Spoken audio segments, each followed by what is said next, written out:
If you like to cause explosions with your solar weapons and especially your throwing knife, then this build is for you. You are also going to get insane amounts of damage just by using a single knife. This build is really fun because of the aspect called Gunpowder Gamble, because Bungie has reduced the damage you take with this aspect by 33%. So what that means is that you are not going to die that often when using this aspect. Let's start with the subclass, aka the Gunslinger.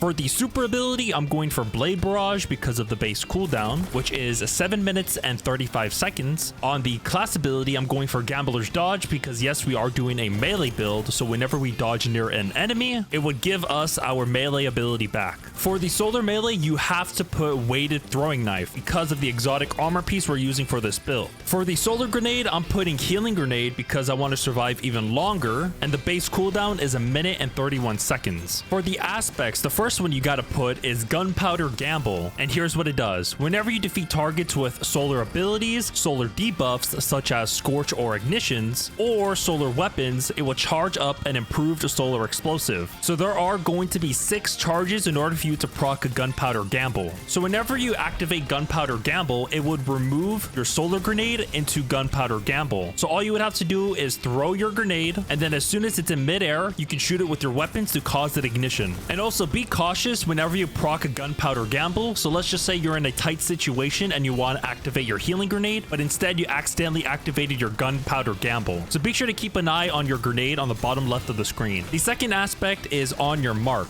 Whenever you get precision final blows, it will grant you and your nearby allies increased weapon handling and reload speed for a short duration. It would stack up to 3 times. And whenever you activate your class ability, it would immediately grant you the maximum number of stacks of On Your Mark, in which case is ×3. So in total, with these 2 aspects, we are going to be having 5 fragments in total. Let's start with the first one. I put is Ember of Singeing. Your class ability recharges faster when you scorch targets, because our goal in this build is to get tons of class ability energy to give us infinite amounts of weighted throwing knives. We're mostly going to be scorching targets with our pulse rifle. The second fragment I chose to put is Ember of Torches, because whenever you get a powered melee hit against a target, it would make you and your nearby allies radiant, but it would give you -10 discipline. So whenever you proc Radiant, it would give your weapons the ability to stun anti-barrier champions. So in this case, the only thing that's going to be proccing anti-barrier rounds is with our heavy weapon. The third fragment I chose to put is Ember of Ashes because I would like to apply more scorch stacks to targets, in which case it would give us a higher chance to cause an ignition. The fourth fragment is Ember of Eruption. Your solar ignitions have increased area of effect, and it would give you +10 strength. And ignitions also has the ability to stun unstoppable champions as well. And last but not least, I put is Ember of Char. Your solar ignition spreads Scorch to affected targets, and it would give you +10 discipline. This fragment also stacks with Gunpowder Gamble as well. So let's talk about how we can be able to buff our weighted throwing knife. We're going to need to use this exotic gauntlet, and here's what it does. It would 1, grant you the ability to stun unstoppable champions just with your throwing knife, and also your weighted throwing knife also gains a second bounce with increased tracking. So whenever you get precision hits with your weapons within 2 seconds, it would activate this perk called the Strengthened Throwing Knife for 10 seconds. But if you were to get additional precision hits, it would increase the buff duration from the maximum to 30 seconds. So whenever you procced Strengthened Throwing Knife, it would grant you +50 strength on your stats, and you would also deal increased damage to targets up to 200%. But the buff will remove whenever you hit someone with that knife. Now let's talk about which weapons you're going to need to use for this build. The main one is the exotic shotgun I chose to put called Conditional Finality, just because you could be able to freeze targets. Because whenever you freeze a target and you would activate the perk for your exotic gauntlet, it would increase your melee damage output even further. And yes, this shotgun also stuns unstoppable champions because it would also freeze and cause an ignition. Because for the first initial shot, it would freeze the target, and for the second shot, it would ignite them. For the energy weapon, I chose to put this solar pulse rifle just because I wanted to use heal clip,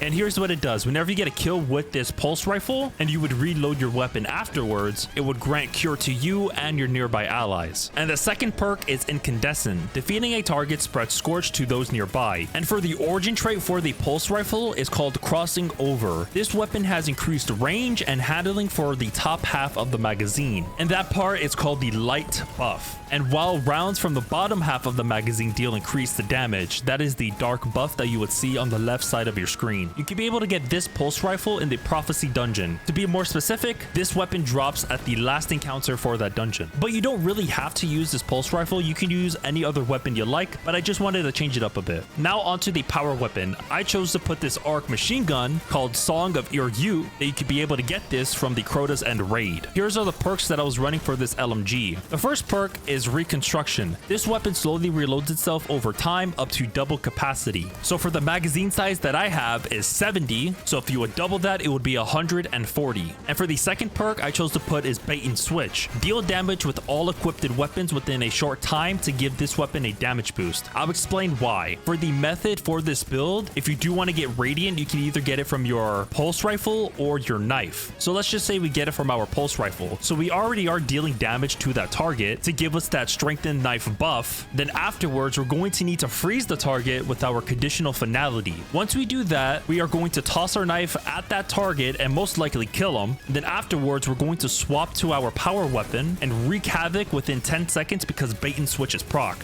And as you're getting a kill with your throwing knife, you're also going to be proccing this origin trait from this machine gun called Cursed Thrall. After defeating a target with a melee attack, final blows with this weapon causes targets to explode for a short duration. Now for the seasonal artifacts, here's what I was using. Let's start with the second column. The first one is Kindling Trigger. Radiant causes solar weapons to apply Scorch to unscorched combatants. The last one is From Whence You Came. Increase ability damage to taken and scorned combatants. On the third column, I put Flint Striker. Rapid solar weapon precision hits and rapid solar weapon final blows grants radiant. On the fourth column, I put is Pillar of Ice. Defeating a frozen target spawns a crystal. The last one for this column is Revitalizing Blast. Causing damage with a solar ability weakens champions and bosses for a short duration. And on the final column I'm using is Hail of the Storm. Shattering frozen targets and stasis crystals deals increased damage, and also whenever you shatter stasis crystals, it would release shards of ice that also slows targets. And the last one is Rays of Precision. While radiant, solar precision final blows causes combatants to ignite. So for the stats for the build, I do recommend going for resilience, because if you have tier 10 resilience, it would give you a 30% damage reduction. And for your second stat to go for is mobility, because it would reduce the cooldown of your class ability. So for the armor mods, let me explain the most important ones for this build. Let's start on the cloak. This one is called Utility Kickstart. What this does is that it would consume your armor charges and it would convert that into more class ability energy. So the more armor charges you have, the more class ability you're going to be receiving. So for the chest, I chose to put charged up.